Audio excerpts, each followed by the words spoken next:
एक लड़का गाय चरा रहा था। एकाएक उसे पीछे से पायल की छमछम की आवाज़ सुनाई देती है। तो एकाएक वो पीछे देखता है।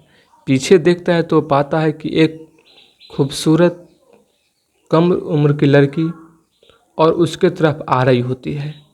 उसके बाद जो वो लड़की उस लड़के के साथ जो करती है, ये सुन के आपके होश भी उड़ सकते हैं और आप सोच में भी पड़ जाएंगे कि ऐसा भी होता है। मैं पूरा कहानी सुनाऊं उससे पहले प्लीज़ आप हमारे चैनल पर नए हैं तो चैनल को ज़रूर सब्सक्राइब कर दीजिएगा और वीडियो को लाइक कर दीजिएगा और शेयर भी कर दीजिएगा। ये जो स्टोरी आप सभी को मैं सुनाने जा रहा हूँ, ये मैं अपने घर में दादा परदादाओं से सुना हूँ। ये रियल स्टोरी है और ये घटना घटा था जब देश आज़ाद हुआ था भारत, उससे पहले की घटना है, जब सभी लोग धोती ही पहनते थे, पैंट शर्ट नहीं पहनते थे, तब की ये घटना है। तो चलिए इस घटना को आप सभी के सामने रखता हूँ। एक गांव में रमेशर काका नाम के एक व्यक्ति रहते थे, जिनका की उम्र 40 से 45 वर्ष के बीच था और उनके पास 5-6 गायें थी। देसी गाय जिसको हम सभी बोलते हैं, 5-6 गायें थी। उनका रोज़ का काम था कि सुबह सुबह गाय और दूध आकर और गाय को चराने के लिए ले जाते जंगलों में, कहीं जंगलों में, कभी इस गांव से उस गांव ले जाते, कभी तालाब के किनारे ले जाते। तो ऐसा उनका रोज़ का काम था। और जब वो चराने ले जाते तो उस समय अपने साथ वो भूंजा, मक्की का भूंजा, सत्तू और ले जाते साथ में खाने के लिए। लेकिन वो पानी कभी भी नहीं ले जाते थे और न ही लोटा और गिलास ले जाते थे। जब भी उनको प्यास लगती तो या तो तालाब में पी लेते या फिर जो कुआं होता है उसमें से पानी पी लेते। वो भी कैसे, अपना जो उनका गमछा होता है, गमछा और धोती और को बांध के उसमें 2-3 पत्ता रख देते, धोकरी बना के उससे पानी निकाल के उससे ही पीते।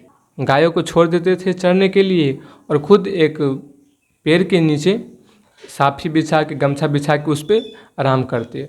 और जैसे ही देखते कि अब दिन ढलने को आया तो वो अपनी गायों को लेके गांव की तरफ चल देते। ऐसा ही उनका रोज का काम था। लेकिन एक दिन की बात है कि रमेशर काका बीमार पड़ गए और बीमार पड़ गए तो गाय को कौन चराने ले जाए, जो कि उनका रोज़ का काम था। थोड़ा भी लेट होता तो गाय अपनी खूंटा पे नाचने लगती कि अब मुझे ले चलो चराने के लिए।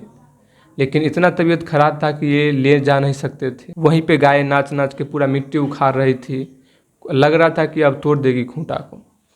एक दिन हुआ, दूसरा दिन हुआ, 3 दिन तक हुआ कि गाय चरने नहीं गई। भूसा भी देते खाने के लिए तो भूसा भी नहीं खाती, क्योंकि हरा चारा खाने का आदत था तो भूसा और नहीं खाती। तीसरा दिन उनको मजबूरी में अपने ससुराल से सरबेटा को बुलाना पड़ा। सनेश भेजे कि उसको भेजो जो मेरा तबीयत खराब है। सरबेटा आप समझते हैं ना, कि सार का बेटा को सरबेटा। तो उसको बुलाए। सरबेटा आया। उसका स्वभाव बहुत सुंदर था और खुद सुंदर भी था और उसका नाम था धनेसर।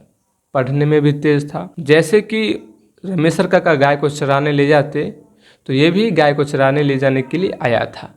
ये इसका काम था कि सुबह सुबह ये 3 बजे ही उठ जाता, प्रातः 3 बजे ही उठ जाता और 5 बजे तक अपना सारा काम करके और पढ़ने के लिए बैठ जाता, क्योंकि पढ़ने में बहुत ज़्यादा तेज था। पढ़ने के लिए बैठ जाता और उसके बाद गाय को दूध आके ये भी चराने के लिए ले जाता और साथ में अपना किताब भी ले जाता। जब भी समय मिलता गायों को चरने के लिए छोड़ देता और खुद पेड़ के छांव के नीचे आके ये साफी बिछा के और पढ़ने लगता। एक दिन की बात है कि धनेसर जंगलों में चल गया गायों को चराने के लिए। तालाब और के इधर नहीं जाके जंगलों में चला गया। जंगलों में चरने के लिए गाय को छोड़ दिया और खुद एक गड्ढा और उसके ऊपर पेड़ था तो उस पेड़ के नीचे साफी बिछा के और आराम करने लगा।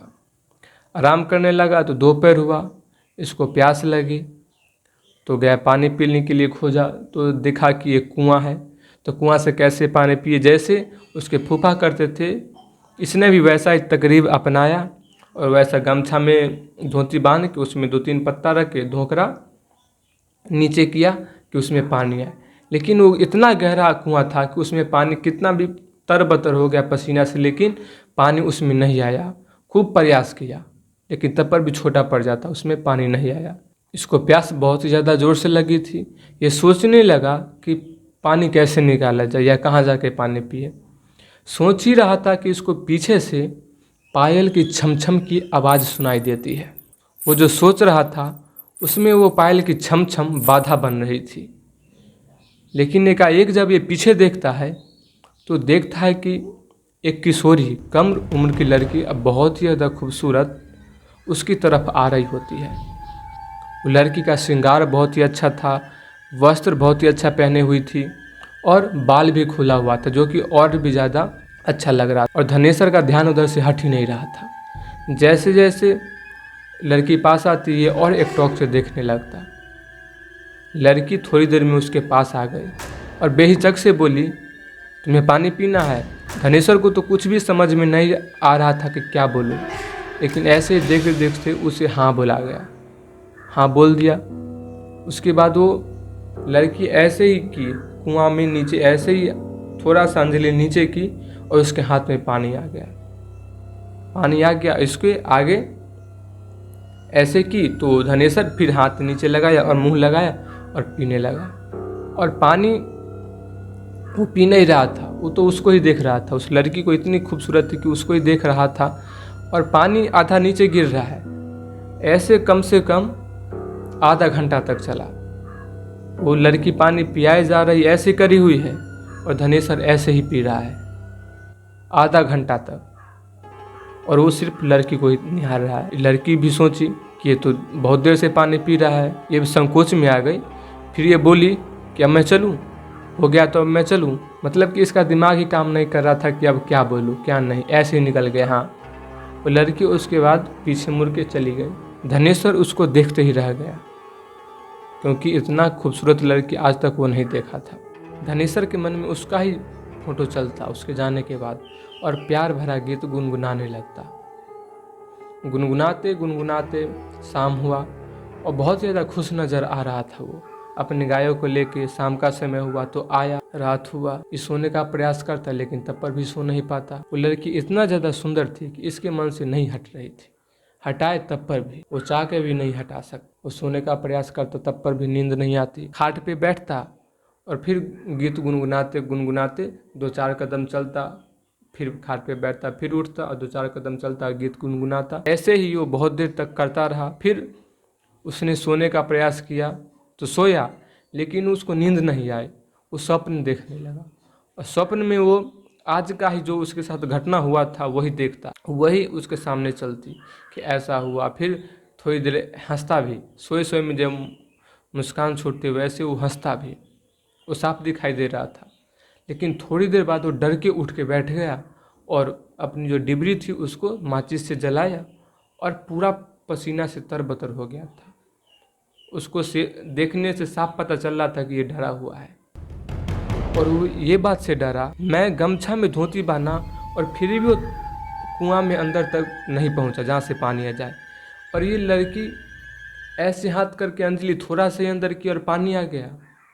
और फिर उसके एक बार से ही मैं पानी पीता रहा बहुत देर तक। पानी ख़त्म हो जाने के बाद भी पानी पीता रहा, पानी उसकी अंजलि से ख़त्म ही नहीं हो रहा था। यही याद है, उसको बहुत ज़्यादा डर लगने लगा और भूत भूत करके चिल्लाने लगा।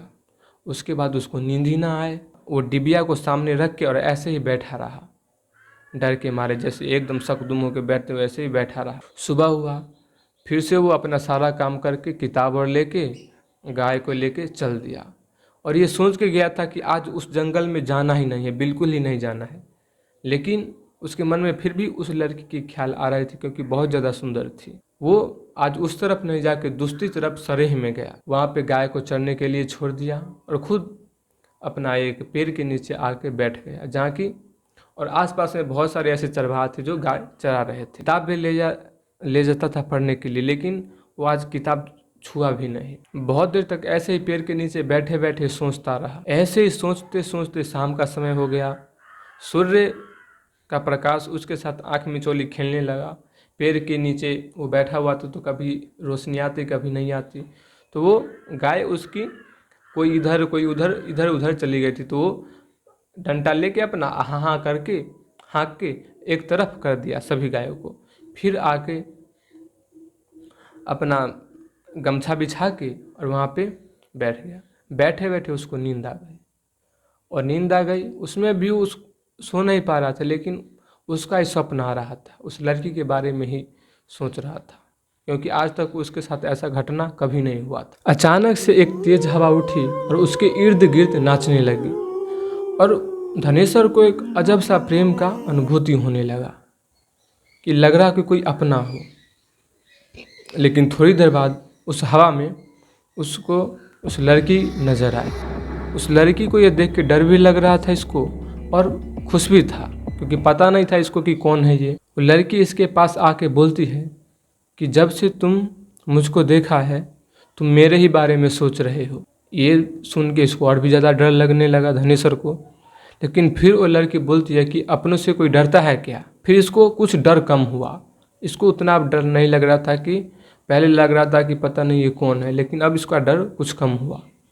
उसके बाद वो लड़की बैठी और कुछ बात बोली, आपस में थोड़ी देर बात की और फिर वो चली गई। ऐसे ही इन दोनों के बीच बात होने लगा। प्रतिदिन ऐसे ही वो गाय चराने आती और वे भी आती और खूब बातचीत होता। इन दोनों में नज़दीक इतनी बढ़ गई थी कि इन दोनों ने कस्में खा ली थी कि साथ जीने साथ मरने का। लड़की वो अपने लोग की बात बताती और धनेश्वरी अपने लोग का बात बताता उसको, और दोनों ऐसे ही बहुत घंटों घंटों तक बातें करते रहते। एक भूत, एक चुड़ैल जो कितनी सुंदर होती है, और एक कोई लड़का जिससे कि मोहब्बत हो सकता है। और ये आपको लगेगा कि ये रियल स्टोरी नहीं है, बल्कि ये रियल स्टोरी है। ये आज़ादी के पहले का कहानी है, क्योंकि उस समय सब लोग धोती पहनते थे और उस समय की कहानी है। यहाँ पे सभी लोग, गांव वाले लोग को ये कहानी पता है, तो ये तो फेक नहीं हो सकती है। इसलिए मैंने ये कहानी आप सभी को सामने रखा। कैसा लगा कमेंट करके बताइएगा और चैनल को ज़रूर सब्सक्राइब कर लीजिएगा। आपके आसपास भी ऐसी घटना घटी हो या आपके आसपास के लोग ऐसी कहानी सुनाते हो और आप मुझे सेंड करना चाहते हो तो आप इस ईमेल आईडी पे सेंड कर सकते हैं।